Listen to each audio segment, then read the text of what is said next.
বাংলাদেশে একটা মানুষের কোটিপতি হওয়ার জন্য বা শত কোটি টাকা মালিক হওয়ার জন্য যত ধরনের গুণাবলী দরকার বাংলাদেশে আছে।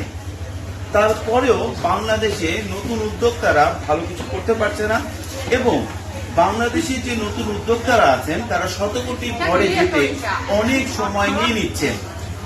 তার তুলনায় ইন্ডিয়া, পাকিস্তান, ইভেন আফ্রিকার অনেক কান্ট্রিতে উদ্যোক্তারা দ্রুত কোটি এবং শত কোটিতে যাচ্ছেন।